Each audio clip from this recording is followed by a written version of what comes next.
భక్తి అంటే మనందరం ఏమనుకుంటామంటే ఆ స్వామి దగ్గరికి వెళ్ళి శనివారం నాడు స్నానం చేసి, అయ్యో శుక్రవారం అండి వాళ్ళు ముట్టుకోను, గురువారం నాన్ వెజిటేరియన్ తిన్ను. నాన్ వెజిటేరియన్ తిన్నావా, don't bring the God to kitchen level అన్నాడు వివేకానందుడు.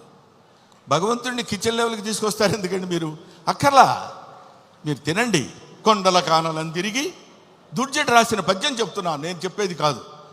కొవ్విన పందుల లేళ్ల దుప్పులను చిన్నక పెద్దక కారు కమ్మగా వండుదురు, నీవిచ్చట ఉండనేలా నా కొడుకు ఆనతీక ఉడుమురికి రాగదవయ్య లింగమా, నువ్వు రా. మా చిన్నక్క పెద్దక్క ఉన్నారు, దుప్పి మాంసం, వేట మాంసం, పంది మాంసం తీసుకొచ్చి పెడతాను నీకు. కొవ్విన పందుల లేళ్ల దుప్పులు అంటే నువ్వు తినేటువంటి ఆహారంలో ఉన్నటువంటి విశిష్టత గురించి నీకు నేను సమర్పిస్తాను.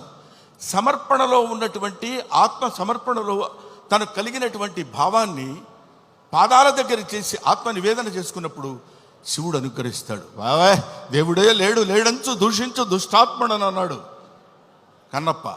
అటువంటి వాణ్ణి కూడా మార్చి తన వైపు తిప్పుకొని, ఒరే నన్ను ఆశ్రయించు, నీకెవడో దిక్కులేనప్పుడు నేనున్నాను నీకు. ఎందుకంటే ఇంకా ఆయన గురించి చెప్పాలంటే అద్భుతమైన విషయాలు ఎన్నో చెప్పొచ్చు.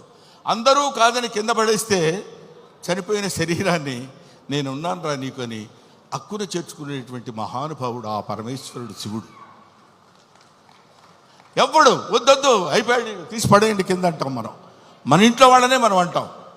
అటువంటి వాళ్ళని అందుకనే దాన్ని ఏమంటారంటే అధికుడని అధముడని నరుని దృష్టిలోనే భేదాలు, శివుని దృష్టిలో అంతా సమానులే. కాబట్టి అక్కడ ఇచ్చట అస్పృశ్యత సంచరించుటకు తావే లేదన్నాడు జాషువా. ఇక్కడ అబ్బాయి నేను వీడు ఫలానా క్యాస్టోడు, నేను వీడిని ముట్టుకొని అని ఉండదు. ఇటువంటి శివతత్వాన్ని మన వాళ్ళ వరకు, మన 2 రాష్ట్రాల వరకు అని కాకుండా యావత్ భారతదేశంలో ఉన్నటువంటి ఈ ఎవడు శివుడంటే ఇంకా ఎంతసేపు అయినా మాట్లాడతాను. కాకపోతే సుమ లక్కీగా ఇక్కడ లేదు. కాబట్టి ఎందుకంటే మీ అమ్మా నాన్న ఎవరంటే ఫలానా అని చెప్తాం, వాళ్ళ అమ్మా నాన్న ఎవరంటే ఫలానా వాళ్ళని చెప్తాం, వాళ్ళ అమ్మా నాన్న అని చెప్తాం.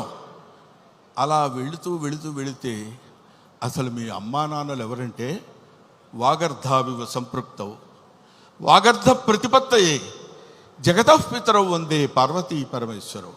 జగత్తుకే తల్లిదండ్రులైనటువంటి వాళ్ళు పార్వతీ పరమేశ్వరుడు.